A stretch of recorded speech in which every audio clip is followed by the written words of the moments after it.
Okay, Hari Om and pranams to all present here today. I am Neelam Mani, coordinator for this Gita Relay Yagna. A very, very warm welcome to each of you on behalf of Chinmaya Mission.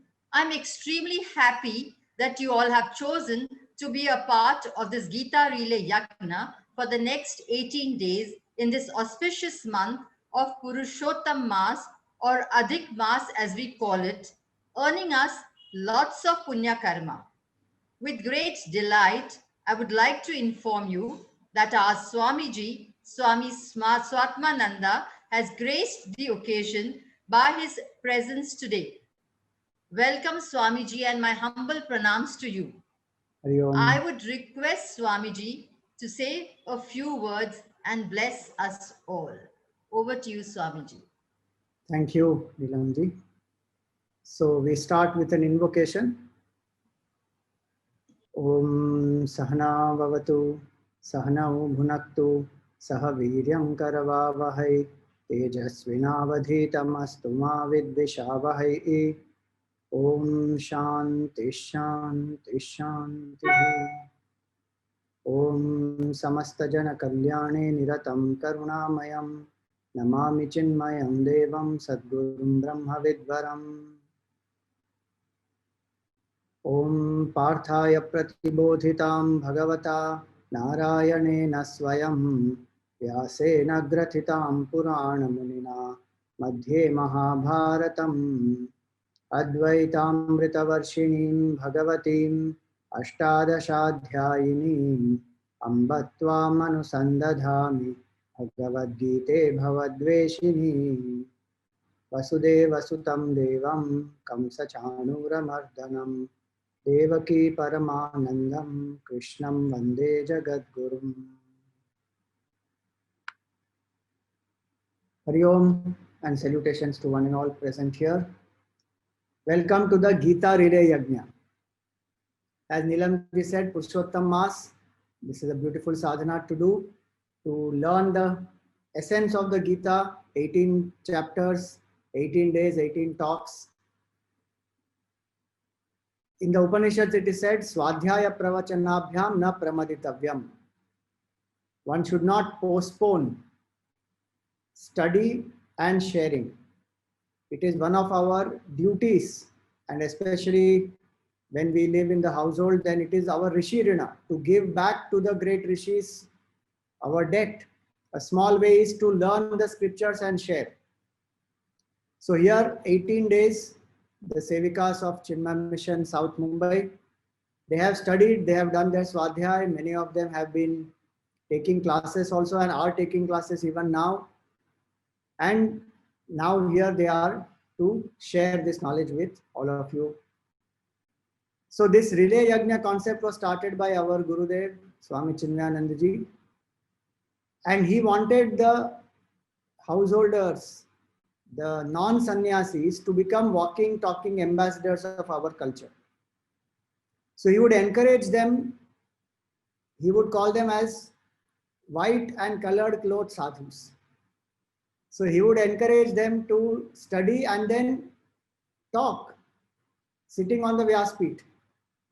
And many early programs he himself has attended also as an audience. He would listen to the Sevaks, he would listen to the youth also, the Chinmaya Yuva Kendra members. So a particular text is taken, one person speaks on a verse, hands over the baton to the next person. That way they complete the whole text. So here we are, each Sevika will talk on one chapter, pass it on to the other Sevika, and through 18 days, we will understand the entire essence of the whole Gita. So the Sevikas are doing it as their sadhana. It is their loud reflection. And as Puja Gurudev would always tell us, that sharing is the best way of learning.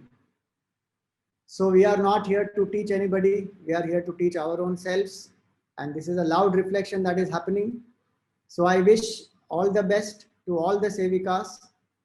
Many of them I know are going through many challenging situations because of COVID, a lot of work at home and other responsibilities. And still they have taken out their time and many are doing multiple chapters also. So they have prepared very well, and I wish them all success in this Manan Sadhana. Invoke God's grace and Gurudev's blessings on all of us. And also to all of you who are listeners, do attend every single day and learn the gist of the Gita, each and every chapter. Take it as a sankalpa that 18 days I will attend regularly and I will understand the essence of the Gita in this Purushottam Mass. So best wishes to everyone. Thank you, Swamiji, for your kind words. I would now like to introduce our Sevika for this evening, Shruti Somani ji, to talk on chapter 1, Arjun Vishad Yog, which means Yog of Arjuna's grief. So Shruti ji, you're going to hold the baton today, as Swamiji said, and our sadhvi of white and colored clothes, we give you the privilege to talk on chapter 1. And Shruti, so I will tell you something about Shruti ji. Shruti ji is the secretary of Chinmaya Mission. She has been a Sevika for past 10 years. And she takes study group classes, 3 study group classes, and 1 Chinmaya Yuva Kendra class. So over to you, Shruti ji. I would request everybody to please mute their audios and their videos so that we have a better bandwidth also, and there's no distraction for the Sevika.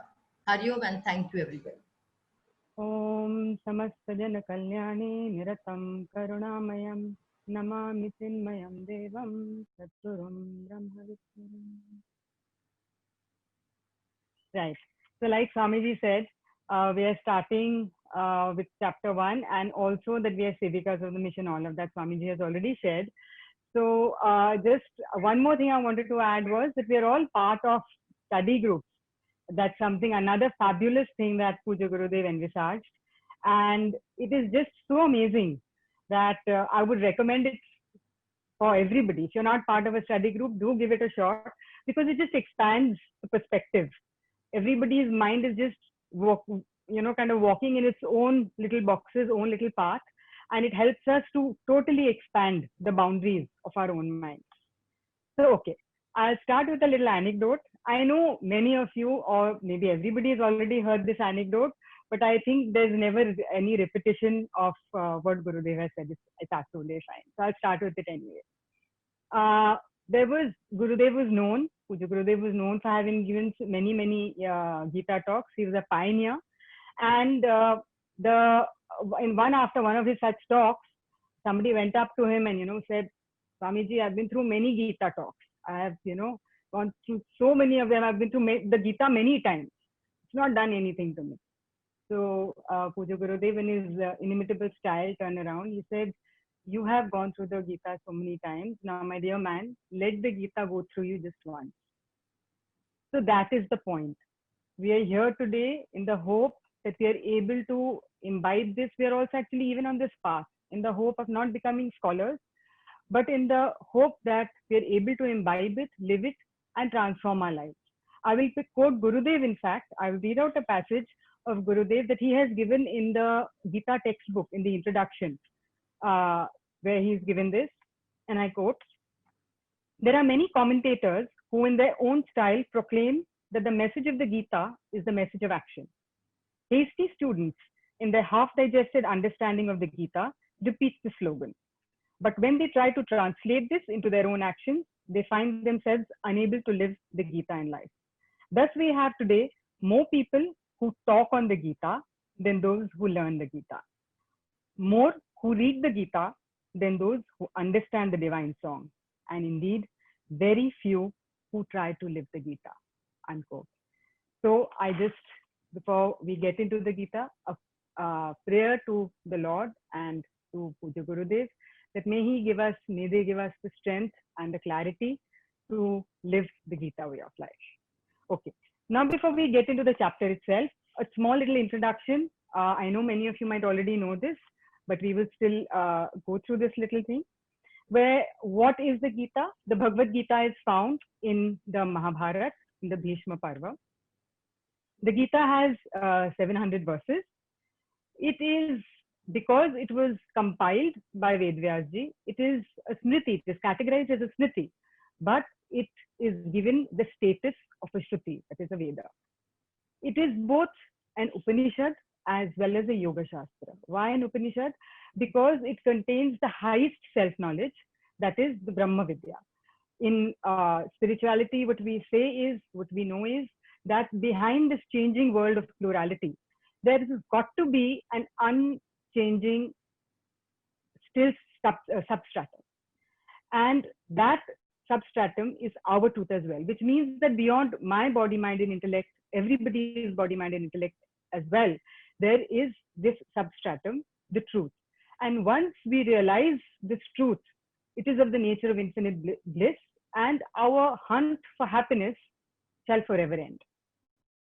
So the Gita contains the knowledge of the Upanishad. The profound knowledge of the Upanishad is contained in the Gita. Also, yoga, as Gurudev writes in the commentary, is any conscious effort that we make, that man makes to enjoin himself to the higher. And the science of yoga is called Yoga Shastra. So, because the Gita shows us the way how to enjoin ourselves to the higher in very easy implementable ways, it is also categorized as a Yoga Shastra. A very common division of the Gita is the three sections, as I'm sure everybody knows again, the Karma Yoga section, the Bhakti Yoga section, as well as the Jnana Yoga section. The Karma Yoga section forms the very foundation. It took me a long time to realize this, the importance, honestly, of the Karma Yoga section. It forms, like the name says, it is based in karma. So how we can use karma, that is action, to purify ourselves. So it's not like we have to do any special action, as we shall find out in the next few next few days, but how an intelligent attitude, working selflessly with a worshipful attitude, how it purifies the mind. So that is the basis of Karma Yoga. And it gets us ready for the spiritual path. Now, Bhakti Yoga. What the Bhakti Yoga section essentially does, it raises our mind to the higher, to be able to see the self, to be able to see God in and through everything, every aspect of life. So then emotional recognition of the higher is what happens to us. Hence Bhakti Yoga. And the last section is called the Jnana Yoga part. It is the most subtle part of the Gita. The self, like we said, is spoken of in all sections. It's mentioned in all sections, but it's just that in Jnana Yoga, it gets more subtle. And if we have lived what the Gita has been telling us for the past 12 chapters, then we shall be able to live and practice and understand what the Jnana Yoga section says and realize the self.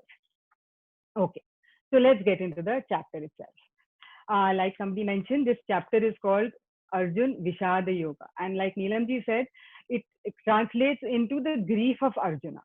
So like I just said, if yoga is to enjoin ourselves to the higher, and this Vishad means grief.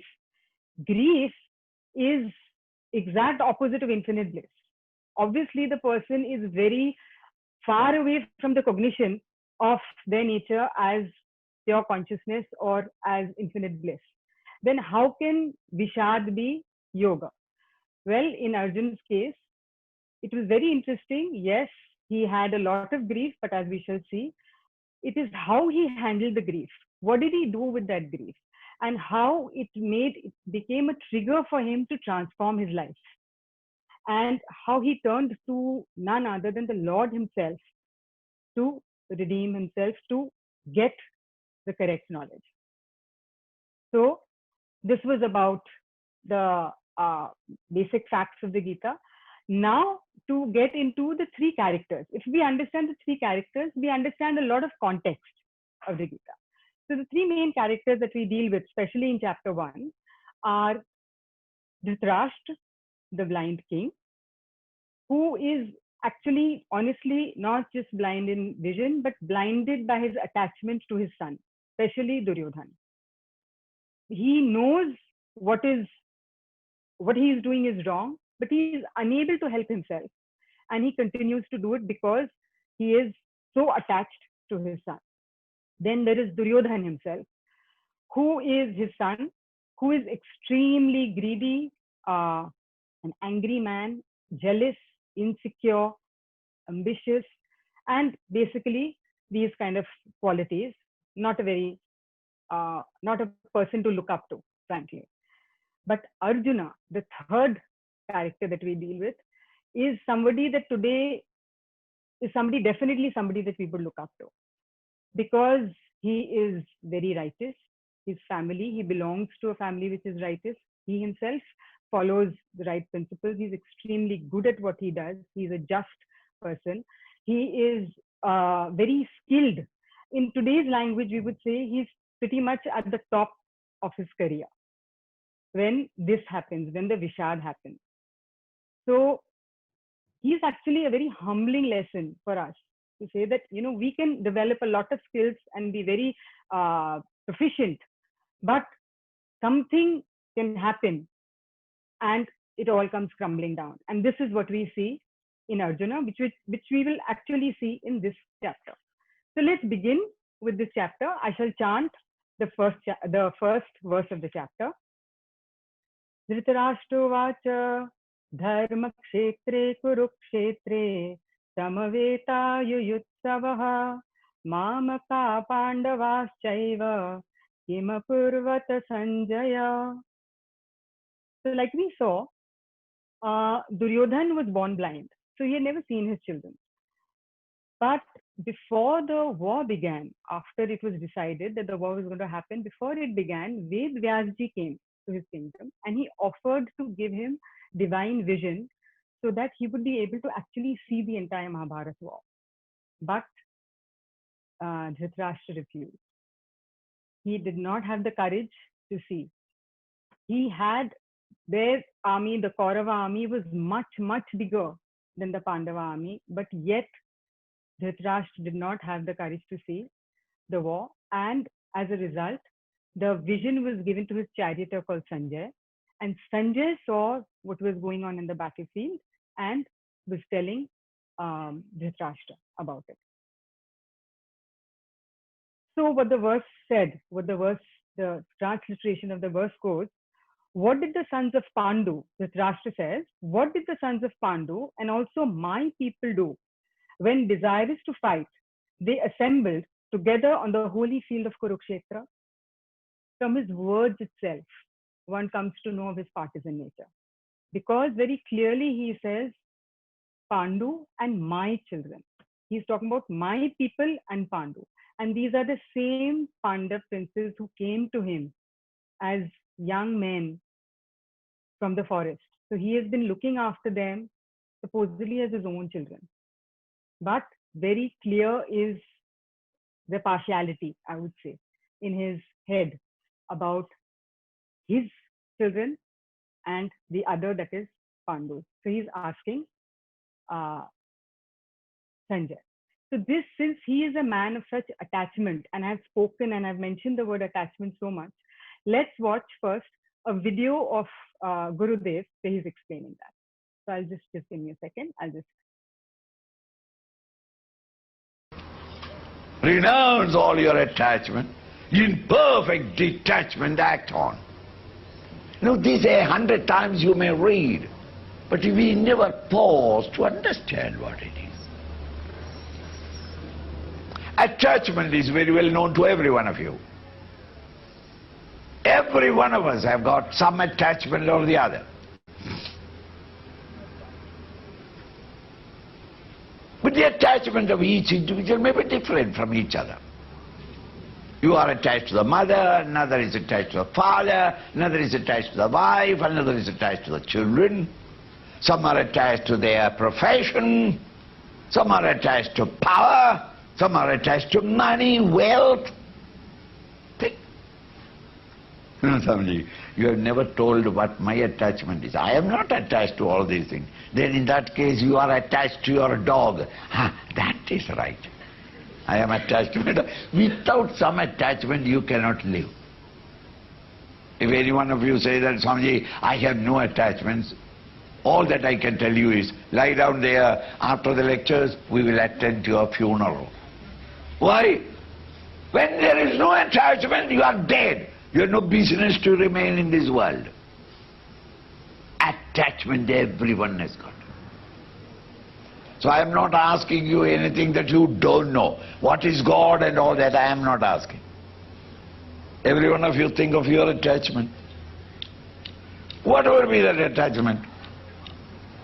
And try to verbalize what do you mean by attachment. I am attached to my children. Good. I am attached to my house, my furniture, my jewelry, my saris. I am attached to... He stupid thing, a cat, a rat. And the latest in America is my pet rock. That is the latest. Attached to pet rock. Okay. Every one of you have got attachments. Analyze, what do you mean by attachment? Attachment is a feeling. Luckily it is not physical. If physically you and I are attached to things, you can't move about. Because I am attached to my wife and my children and my property and my factory, my business or my house. How can you move attached to? It's not physical. It's the mental. Analyze. What do you mean by in the mind an attachment? A mere thought. A stream of thought by which we tie ourselves to things and beings in the world outside. So when I say that I am attached to mother or father, whatever it is, it means that I am complete only with that being or thing,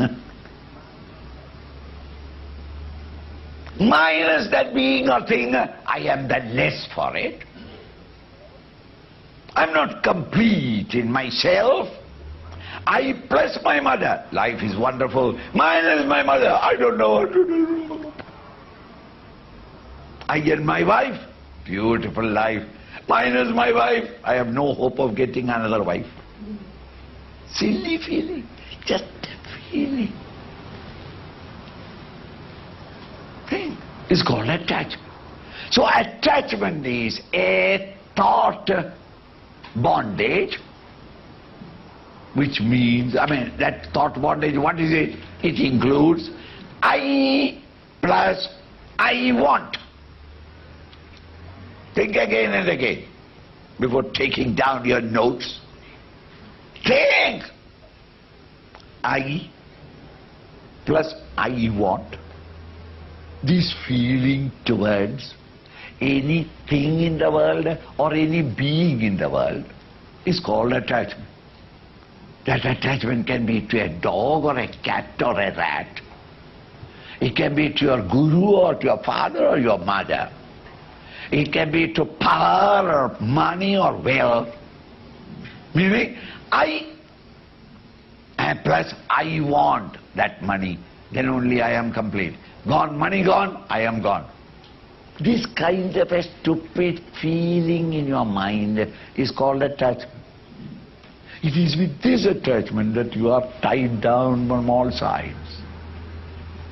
Attachment is not with one thing. A million things you are attached.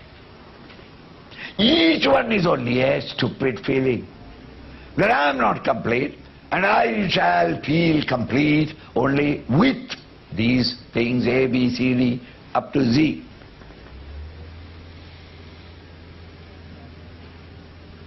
This sense of attachment to be liquidated. Make yourself free from these attachments in the world outside.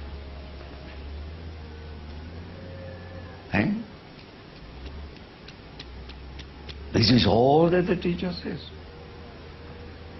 Sangham tektva, giving up all your attachments, all your dependency upon the world outside for your survival, for your completeness. Discover your own completeness and fullness. Right. So that was Gurudev explaining classic thing that all of us have learned from Gurudev: attachment, I plus I want. So this is how uh, Dhritarashtra's character is, and this is what he is asking. Now, another important thing about this verse, the first verse, is the wise say that there are two things to note in this. Actually, the first thing is that the first word of this verse is dharma, dharma kshetre kurukshetre. And so this is the first verse of the Bhagavad Gita in the first chapter.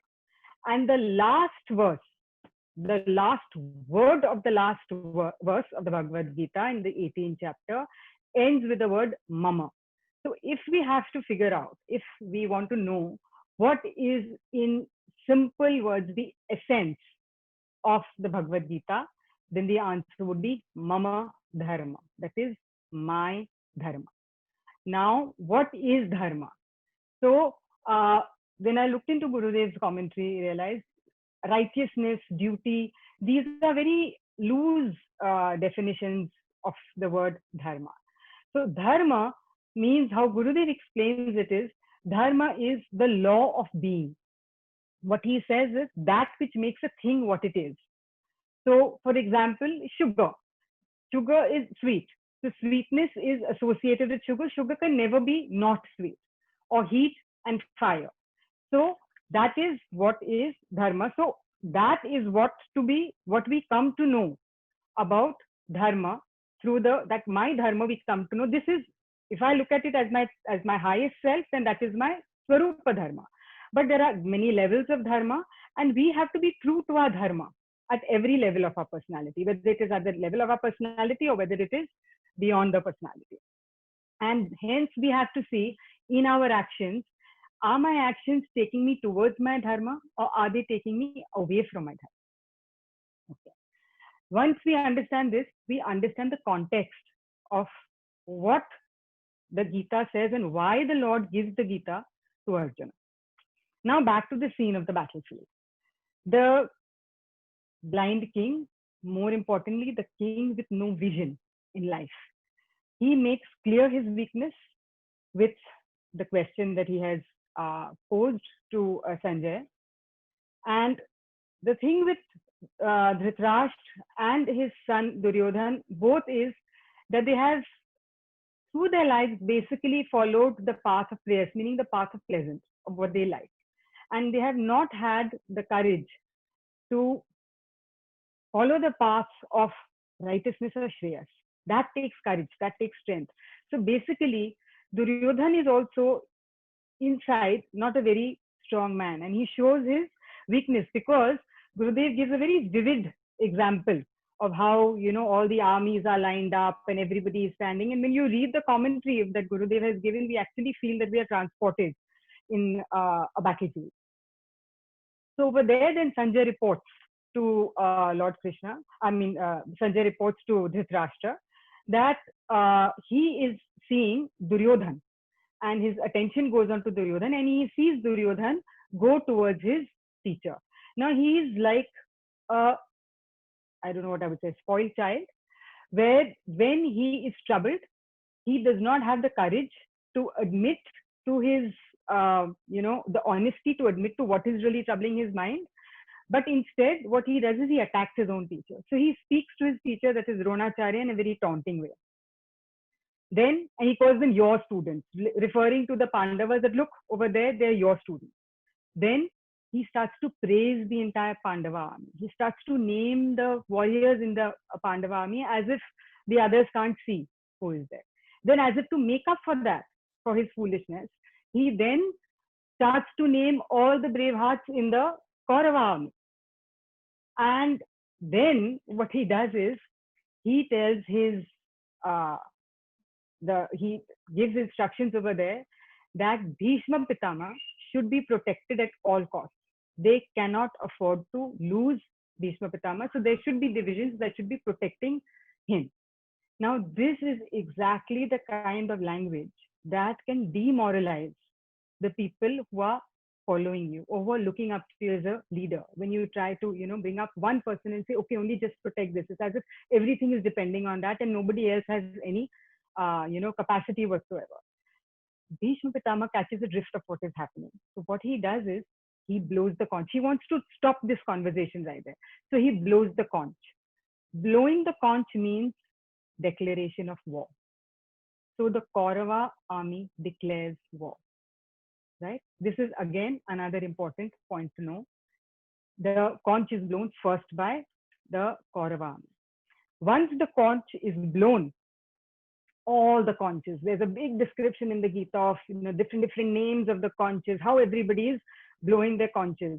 And what Sanjay says to Dhritarashtra is that sounds rented the hearts of those present in his army and made heaven and earth reverberate. That is the scene. All is well until now. And now Arjun tells Lord Krishna. Now Krishna is his charioteer. So he tells him that, oh Krishna, please take my chariot to the middle of the ground. Between the two armies, please take my chariot over there. I want to see who is there who's fighting us. I want to see these evil sons of Dhritarashtra. That is what he says. And Lord Krishna doesn't say anything. He just takes it over there. Then the only line that Lord Krishna speaks in the first chapter of the Gita is he says, O Partha, behold these Kurus gathered here. This is the turning point for Arjuna. He hears the word Kuru and it suddenly hits him. He is going to be fighting his own family. He is going to be fighting there. Yes, there is going to be Duryodhana and Dushasana and a whole lot of people, but there's also going to be Bhishma Pitama, there's going to be Dronacharya, there's going to be Kripacharya, there's going to be so many other people that he loves, and he starts to falter. He is suddenly just filled with sorrow. He's filled with grief. He doesn't know what to do. It's like his mind is getting numbed. We know what that feeling is like. I'm sure all of us have unfortunately been through some unhappy circumstance or the other where we feel dimag hi nahi chalta. The mind is not working. It is how debilitating is Arjun's condition. And what it does to us, as like it does to Arjun also, is it clouds his judgment. Typically what we see in the newspapers, things like, exam results or loss of income, people take drastic steps when they are faced with enormous grief. Now, this is the condition that Arjun is. He is overpowered by grief and with fear.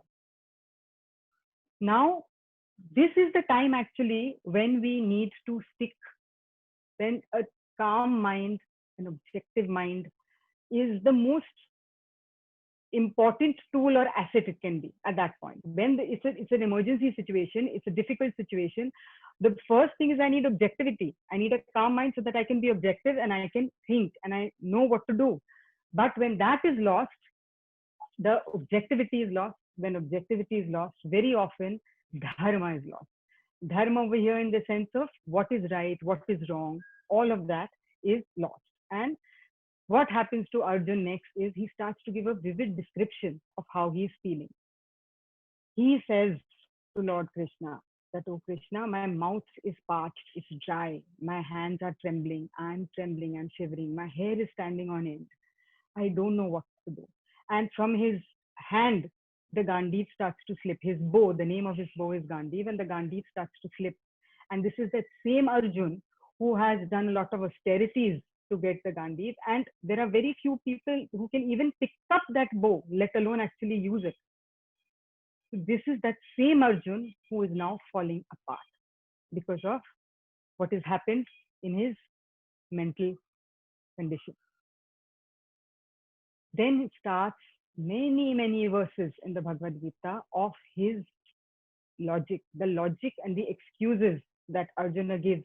And he says of why he should not fight the war. So let's see those excuses and see what we feel also, first of all, when he gives those excuses.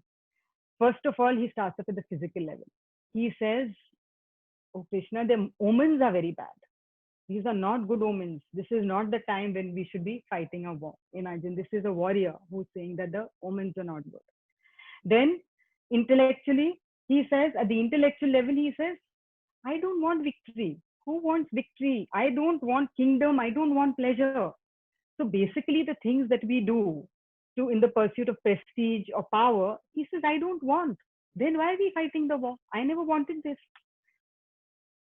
The emotional level, Arjuna says, think about it, Lord Krishna, what we were supposed to do, what we are going to do, we are going to kill my own family. How can that ever bring any good to anybody?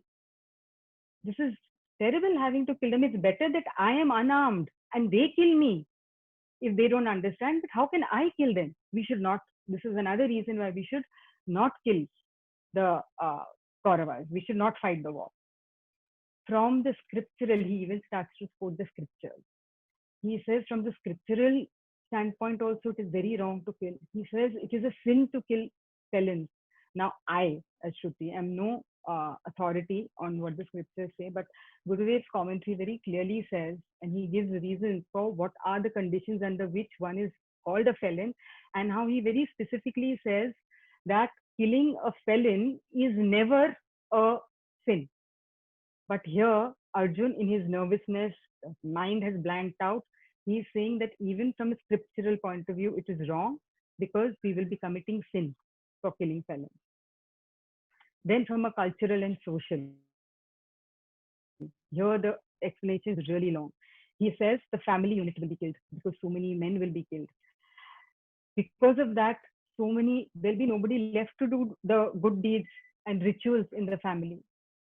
Women will remain unprotected in society. That is also very dangerous. And when there is nobody left to perform good deeds in the family, then he said there will be a lot of adharma in the family. And if all families are like this, the basic social fabric of the society, the social fabric shall disintegrate. That itself shall break down. And there will be nobody to offer pindadan also to our ancestors. So he says then, from a scriptural standpoint, spiritual standpoint, he says the effect is going to be terrible, because from the family standpoint, if there is nobody to pay off our debts, then that is ghor adharma. That is very bad adharma. That we should not be doing that, because these kind of actions are going to damn us to hell for a long time. Saying this, he says, so much pap, Lord Krishna, I don't think we should be doing. And all this while, so many explanations, there are so many verses where he is giving so many explanations. Lord Krishna keeps quiet. Not one single word. He lets Arjuna rant. He lets him ramble. And honestly, the first time when I read this commentary, I thought he was being very sensible. I wondered why Gurudev called it Arjuna disease, honestly. And in our study groups also, we have seen where, the first reaction very often is, but then what's wrong? Because typically, if we analyze it, let's analyze the situation. Typically, we do say, normally any intelligent person will say that war regularly, how can war be better than peace? Peace is always better than war, right? But think of another situation. Is it always true? What if a country is attacked by another country? Suppose our country gets attacked by another country. Do we say at that time, no, peace is better? Let's go to the table and let's have peace talks. I think the other person has already attacked you. So there are situations when war is necessary, right? Now just as we saw the breakdown of Arjun at different levels, let's try and analyze the situation at different levels and see whether he is right or wrong. On the physical level, yes, he said there are omens and everything. But physical level, if we look of Arjun, who is Arjun? What is he? He has been a warrior all his life. What has he spent his life doing? He has spent his life getting better and better at archery, at being a better warrior. His skills are fabulous at being that. He's a soldier, basically. And he's saying, the same man is saying, it is better that I go and live in a forest. How long would he have lasted in a forest? It's like asking a bird that is meant to fly in the sky suddenly gets very scared and says, oh, I'm going to hop for the rest of my life. Is it even feasible? So that is it from the physical level. Now, if we look at it from the emotional level, honestly, he is a wreck. He is an emotional wreck. So he doesn't know, he is not in control of his emotions at all. He is talking from intense grief. And when in that grief, he knows he does not have the courage to follow the right path. And that is making that the idea of following the right path is making him very fearful. So there is grief and there is fear. I'll be honest. I'll give you a little example. How sometimes we all work like this from fear. For me, it was not grief, it was fear, but I'll give you my own example. When this entire Gita relay was planned, nobody thought COVID was going to go on, the lockdown was going to go on for such a long time. So I said, okay, I volunteered for it. And suddenly we realized it's gone to a different scale altogether. It's become, it's come on to Zoom, and it can be open to everybody, a lot of people. Now we are used to giving talks. Anyway, I have a massive fear of public speaking. And then to top it, at most, then to talk publicly is difficult. And then normally if I have to speak, there will be about 15, 20 people, maximum 25, 30 boldages that I have to speak in front of. Now suddenly in the chats it comes up that is going to be a big affair with open to a lot of people. My first reaction inside my head was, no, I'm going to say I can't do it. There's too much work in the house. There is COVID, staff problem, so many things to be done. I can't have privacy in the room. Lots of reasons basically I came up with inside my own head. I didn't share that, but I tried to come up with a lot of reasons. See, however logical it might have sounded at that point to me, or it might seem to anybody, all the reasons that I've listed to you are genuine reasons. People are actually suffering from that. But the point is, where was I coming from? My fear, it was coming from fear, as simple as that. So Arjun's reaction is coming from fear. That is the point.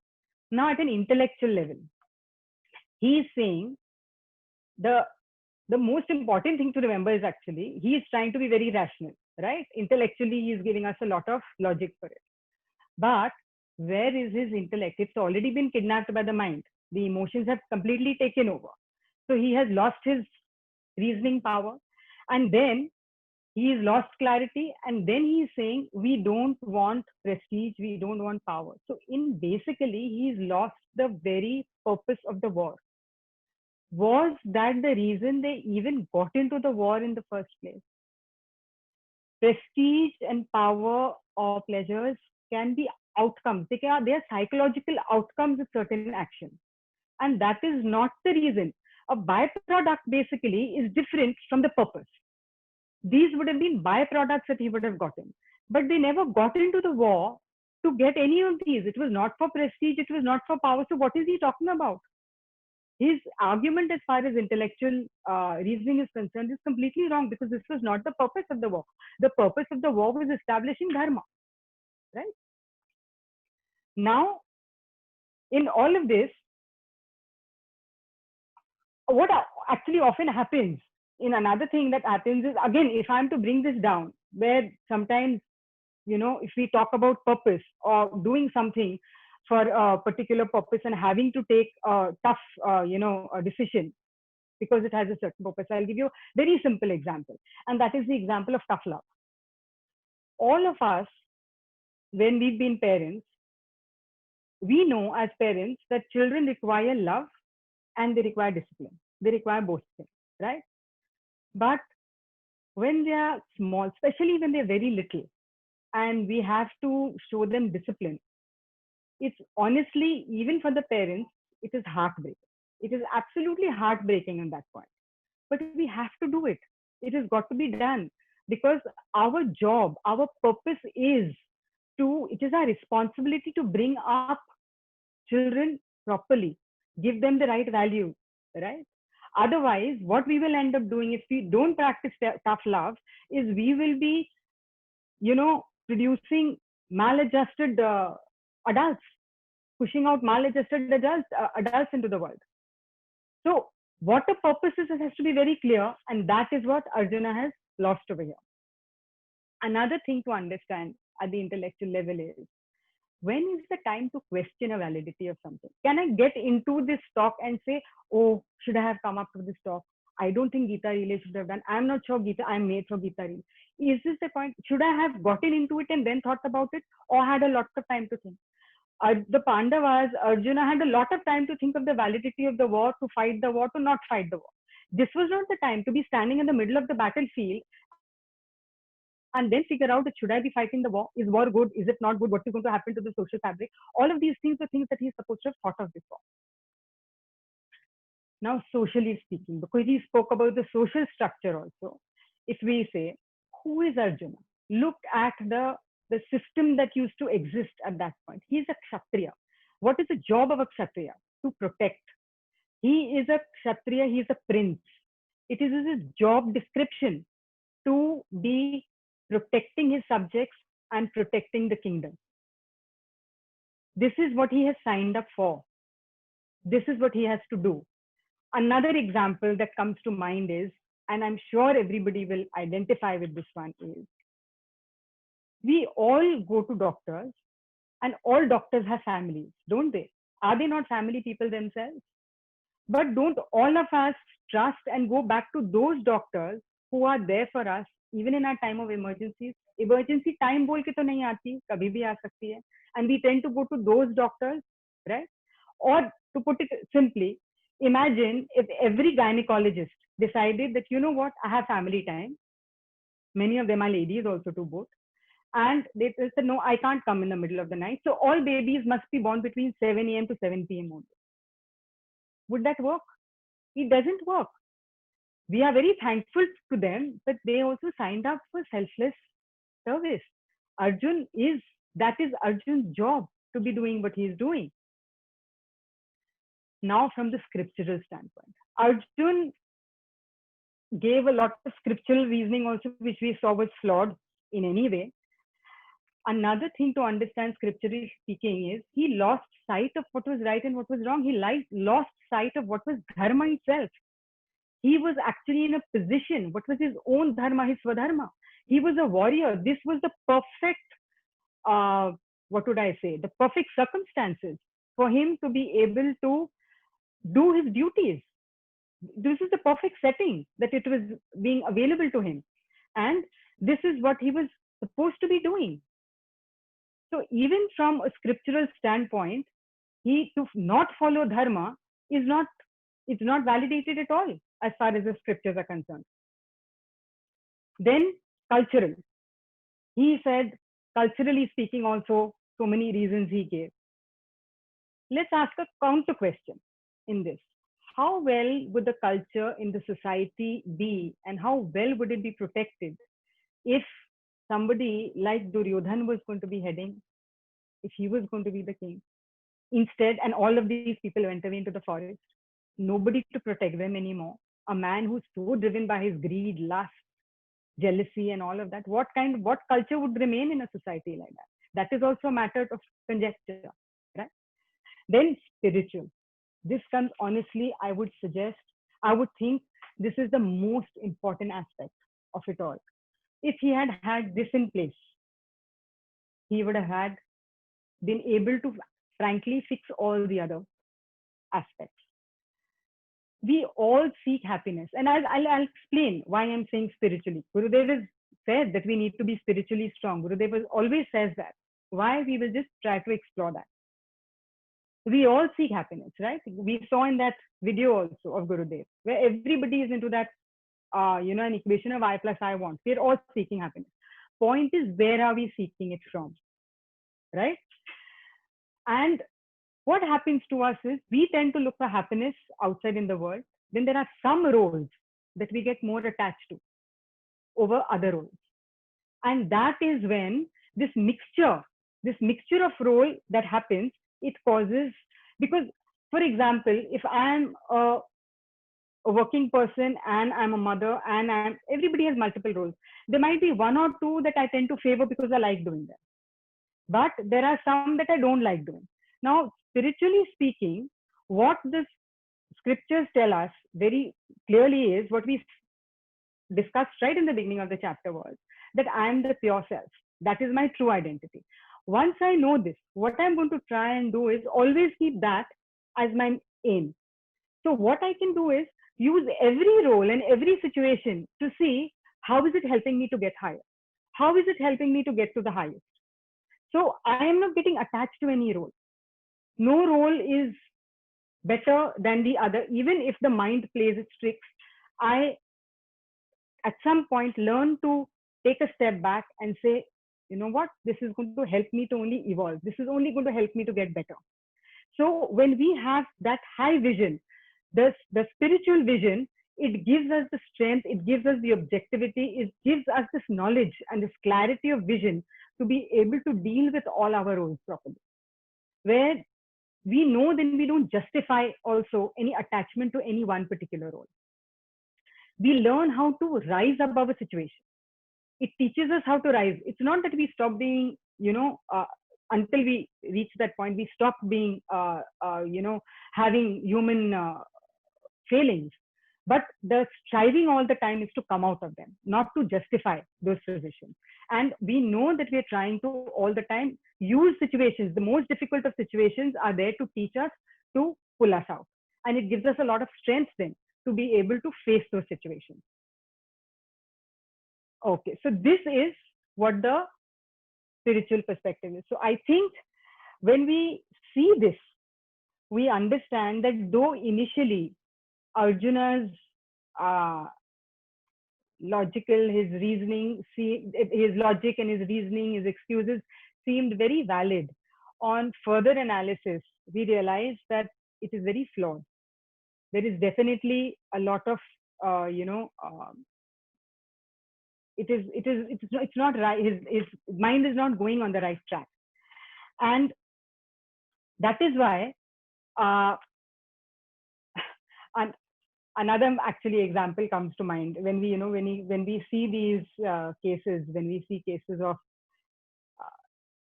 reasoning seems very, very logical. I'll tell you, Diwali is around the corner. Okay, now lockdown, maybe we're not going to go visiting people in Diwali because it's not possible to physically meet people. But we will try telling our children, whatever the age might be, tell them, chalo, you have to get on with the camera on, dress up, and sit in front of in Zoom meetings and meet all your relatives. See the reaction. See how the to-do list will come out. See, oh, I've got so much homework to do. Oh, I've got so much to do. How all of that logic then comes about. In itself, it's not wrong by itself, but everything has a context. In the context, is it right or is it wrong? So that is how we understand with Arjun, the context mattered. And in that context, what he said was very, very flawed. And that is why Gurudev called it the Arjuna disease. So, but in all of this, the best part is all is not lost. He has spoken so much. He has said so much. And like we saw, the Lord has spoken not a word in and through all of this. But the biggest thing about Arjun and what we need to learn, what I need to learn, what all of us need to learn, what we can take away from Arjun is that what he does when he falls. He has the courage to admit to his weakness. He admits to it. We saw Duryodhan not admitting to it. We have Arjun over here admitting to his weakness.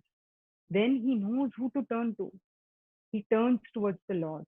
Yes, he drops his bow at this point. He drops his bow, and it is like the Gandiv actually is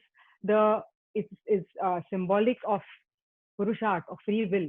And he's choosing to not fight. And he says that he's not going to fight. But even then, despite that, he turns to the Lord. He humbly asks for help. He not only knows who to turn to, he knows he needs to ask for help. He asks for help.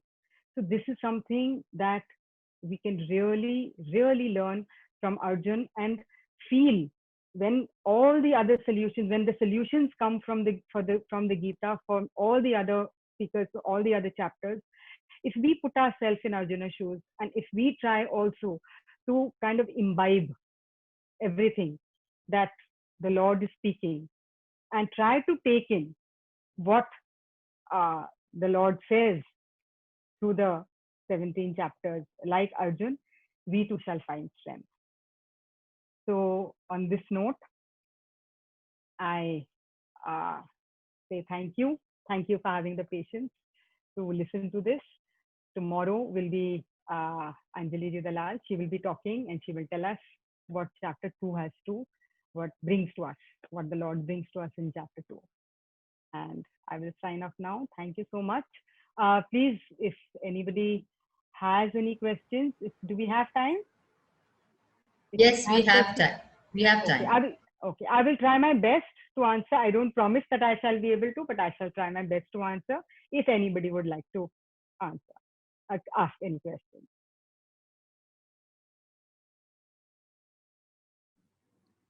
You have to raise your hand. There's a blue hand. People can raise, then questions can be answered. Against your name, there will be that hand.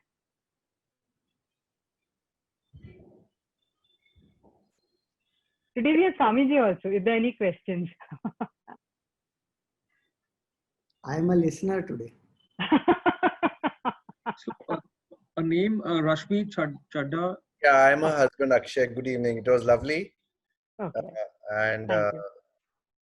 I had a question going really before your explanations and all, right in the very beginning of the chapter where Duryodhan, and this has confused me in whatever layman reading I have done of the Mahabharata, as to why does he ask Bhishma to be protected when it is a known fact that Bhishma Pitama had his life and death in his own hands?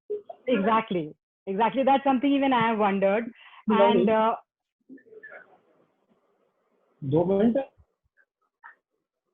sorry. So I have also wondered this, and I don't know, Swamiji is here, whether Swamiji can corroborate, I mean, validate what I'm saying, but I've wondered whether this is coming from the point of where even he's very nervous. And even though he has no reason to be nervous, even because he has a much, much bigger army. And he himself is a very good warrior, and he has Bhishma Pitama, but for some reason he is also still nervous. So maybe he is speaking from nervousness, that he still wants Bhishma Pitama to be protected, when he knows very well that Bhishma Pitama cannot be, he has Ichhamrityu, and he cannot be killed. So yes, I don't know, I hope that... yes, he does come across, because he is nervous, definitely he has asked the Lord for, he has asked people to protect Bhishma. But one more point there is to understand is that he is not confident that Bhishma will fight the war with full heart. He thinks that Bhishma is on their side. Okay. So the idea is you protect him because out of his negligence, he should not, fight carelessly and something happened to him. That was the point there. Okay, thank you. Okay. Thank you, Swamiji. Swamiji, can I say something? 1 minute. You have to go. Okay, You have to raise your hand. Yeah. You need to mute everybody. People are able to unmute themselves. Shruti ji, you have to take one by one. Haji, Swamiji. I'm just looking for his name. Click their name and say unmute, and then they will ask the question. Yeah, Swamiji. I'm just trying to actually find his name on the list. Sorry, I'm not very good at... Yeah, I think I'm unmuted. Okay, great. Okay. Thank you so much. Okay. Yeah. So I had one simple question. You said that, Arjuna asked the Lord for guidance and he knew whom to turn to. But if I'm not wrong, it's only later on in the chapters does Krishna reveal himself to be the Lord. Till then, Arjuna thought that he was just his friend. So how do we reconcile that? I think from what I understand is that though he knows, his true nature, he gets to know much later, say in chapter 10 or chapter 11, right? The extent of his nature he comes to know then, and before that, yes, over there he says that you've been my Sakha, I've treated you as a Sakha and everything. I think he does realize that Lord Krishna is not just anybody, because the Pandavas have been seeking guidance from Lord Krishna for a long time, right? So I would think that is what I can think of. He does realize that Lord Krishna is just not any other, any just regular human being. That much he realizes. Somebody else is raised. Beena ji is unmuted. Beena ji, please ask. Yeah. So, Shruti ji, I just feel, sometimes when I think of Arjuna's grief, and I feel that even we are going through it every day. But the difference is that, see, Arjuna was prepared to fight those challenges. He knew the challenges. His attachments came in the way that's different. But you're now supposing for me, for us, I'm not prepared. They are all surprises. How do you use the example of Arjuna and get out of it? Surrender. Okay, we surrender to the Lord. Tell the Lord that please help me. Okay, and leave everything on Him. But I have to act also. No? So I get confused. I don't know. I don't know if you understand what I'm saying. I think it would be very specific to the situation that you're talking about. What the situation is, I think one would know what to do, but I think definitely surrender would definitely help to first things first to calm the mind. And then only the mind will be able to be objective enough to be able to figure out that, okay, now where do I need to seek help from, that how do I deal with this? So I think one thing definitely that we can understand is, if at that point, if I'm faced with a situation that skill wise also I don't know how to deal with, and then I allow my mind also to be completely clouded, then I'm going to falter at then I won't even know what to do. I will not even know. I will be in a state of why me instead of what next. If my mind is a little quiet and I'm able to surrender, at least my mind will quieten down and I will be able to ask, okay, now what next? Maybe I need to take help from somebody. Maybe I need to seek guidance from somebody. So basically, first you are saying that we should just calm ourselves. We have to know first how to, in a stressful situation, the first thing that I think is required is a calm mind. That's the biggest asset. If that is not there, I think it would be very difficult to move forward, right? Okay. Arjun also doesn't know what is going to happen. Did he know that he is going to collapse? No, not collapse, but Where is it that Arjun knows every single thing that is happening? None of us know except Ishvara. Nobody knows what is going to happen. Vaguely, we also know some things are going to go some way. So it's not that his situation is completely known to him and your situation is not known to you. So he was prepared. How was he prepared? He was prepared only for skills. Huh. He can also prepare. Yeah, skills. Yeah, he was prepared for skills. So he is not prepared psychologically or even spiritually. So each one has to prepare, face the situation, learn from it. If one is ready, deal with it. If not, then learn from it. As simple as that. Okay. I'll think about it, introspect in the night today. And see how to handle it. Thank you, Swamiji. Thank you, Shruti.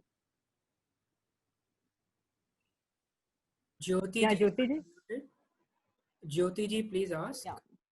Thank you very much. It was really an insightful session, and also Guruji's video about attachment, definition of attachment, got very clear in my mind. Now I'm baffled by this word dharma. A little I'm understanding, but I liked what you explained. You said, before this I've heard dharma is doing the rightful action for that situation, doing what is right for that situation. But you said something like dharma is being the law true of being in your nature. Yeah. Law of being. Yeah. That is the exact law of being. Right. So, which is, and you gave an example of sugar. That sugar ka dharma is sweetness. Right. Okay. Now this is something that keeps coming back in my mind in the challenges that I face as a working woman, as a working mother. So what is the true dharma of? I know we play a lot of roles, and all those roles you have to do, I don't know, the rightful action. But for a working mother, what is the truest dharma? And my second question is, how do you disidentify from ye dharma hai, doing the rightful action, between what state of mind you are in?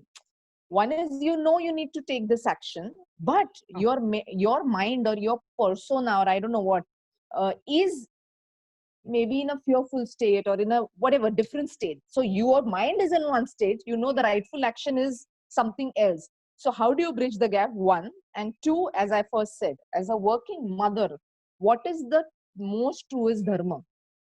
Is it the Okay. child? Is it the So family? Or is it, I know you will say that sab role mein nibhana hai.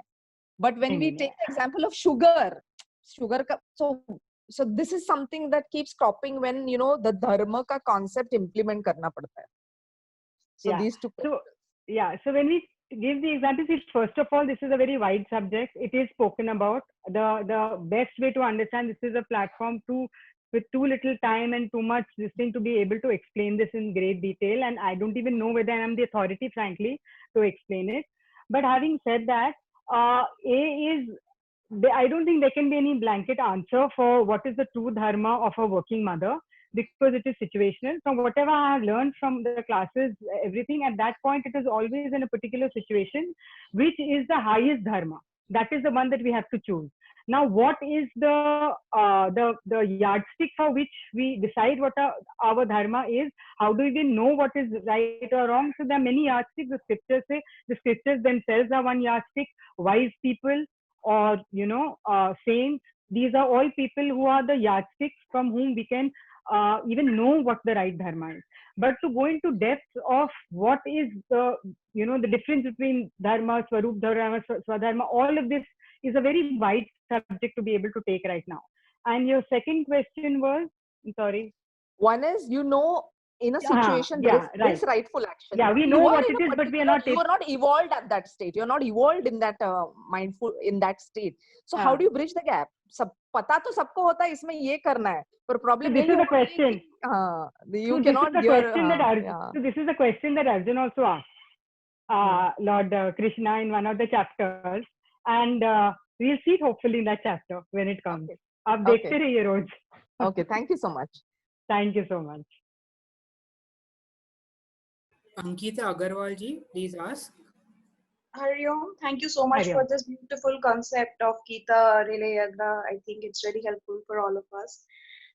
My question is about, it's related somewhat to the previous question, but I wanted to know what is the difference between duty and attachment?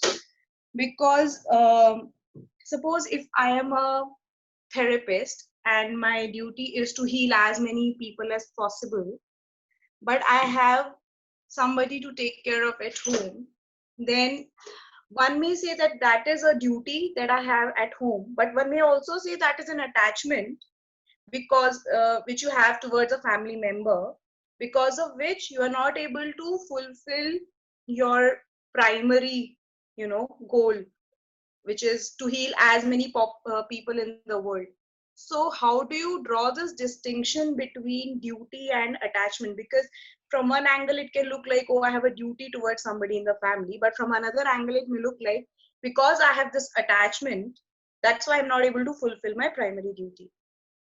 So what I've understood from attachment, as far as what Gurudev says, is to ask ourselves is, if I'm working from a place of duty or if I'm working from a place of attachment, is to ask myself, am I dependent? Not physically, not a functional dependence, but a psychological dependence. Am I very dependent on it? And I have to ask myself whether whether it's a duty or whether this is something that I'm psychologically not willing to let go of. And then apply to the situation and see whether it's a duty or whether it's an attachment. Then it would apply from person to person. Again, it's very relative, context matters, of whether in your situation, which is more right at what time, because also duties don't stay static, as we will see in the other chapters. They don't stay static. They go on changing, and our roles go on changing as situations go on changing. But right and wrong doesn't change. I don't know if that has helped you, but okay. Yeah, thank you so much for that. Sorry, I had muted myself, so I was not able to talk. Okay. Yeah, okay. I mean, as you said, I hope that we will get this clarity as the yagna goes on. Yeah. But attachment and duties are different. Attachment is like a dependence. It's an I plus I want, like I'm dependent on something, and only then I'm going to be happy. Whereas a duty is very clearly defined. It's something that I have to do, whether I like it or I don't like to do it. It's a duty. It's something that is a responsibility which is of mine. So whether I'm cloaking something which is an attachment as a duty, something I have to ask myself. I'm assuming that is your question, right? If I've understood your question right. Yeah, I mean, see, attachment towards family is also duty towards family. So that there is a thin line, isn't it? In certain aspects, it can get confusing. So something towards my family can also be an attachment, can also be a duty. It depends now, on how you look at it. No, so the duty towards, for me, for my as a parent, my duty towards my children is to have certain, put down certain values or put down certain things. But beyond that, if I go on insisting that that be done, then I am going from a place of attachment to my thing. Because if, despite saying it, if it has not worked, I'm just trying to give you a little example between duty and attachment, where then when I start to insist that it be done and it has to be followed, whatever the circumstance, then the duty is now going into an attachment. Because beyond a certain point, if I have tried, I have to let go and I have to wait for things that if they work out or they don't. If they don't, then also that also is something I have to accept.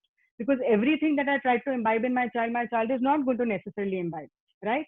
But when I start to insist and I start becoming, say, a helicopter mom, that then is not a duty. That is, I am now moving from attachment rather than duty.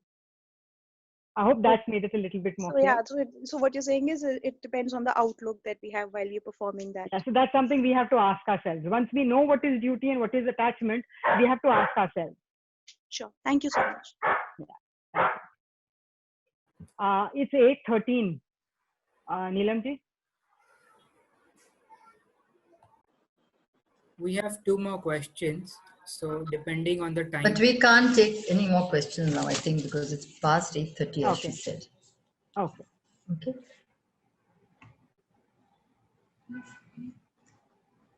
Thank you, Shruti ji, for giving us so many wonderful tips to overcome fear, anxiety, and the various diseases that we have, like Arjuna. But as Gurudev's declaration is that the only thing we must know is that I am the true self. Of course, it will not be immediately known to us, this fact, but as we go through the 18 chapters, we learn a lot, we'll work on ourselves, and we will know that if we know this, that I am the true self, we will play each of our roles so beautifully, and we will analyze how it will make me reach the higher self. So wonderful. And let's see how now Shri Krishna guides Arjuna all along the 18 chapters, and let us gain some knowledge hereafter. So I will see you all tomorrow. But before that, on behalf of Chinmaya Mission and Swami Swatmananda ji, we thank our Yajmans for chapter 1 talks, Ayush Kataria and Sujata Murli. Thank you, Sujata ji and Ayush ji, for your generous donations. We, the Chinmaya family, wish Sujata ji a very happy birthday today. We would also like to thank our Aarti Yajman for today, Rati Mahesh Goklani, for her kind gesture. May Gurudev's blessings be upon Ayush Kataria, Sujata Murli, and Rati Mahesh Goklani. If anybody wishes to be a Bhagavad Gita chapter Yajman or a Aarti Yajman, you can pay us through the PayU link that has been, have you posted the PayU link on the Zoom chat? Kindly post that, Laksh. We have posted this link on this Zoom chat, and it is also available on the Telegram chat. So kindly do donate if you think it's, if you're doing a worthy job. And I also thank each of you for joining us in today's talks and getting a lot of insights from Shruti ji. We can now have the Bhagavad Gita Aarti.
Purnamada Purnamidam Purnat Purnamudachyate Purnasya Purnamadaya Purnamevavashishyate.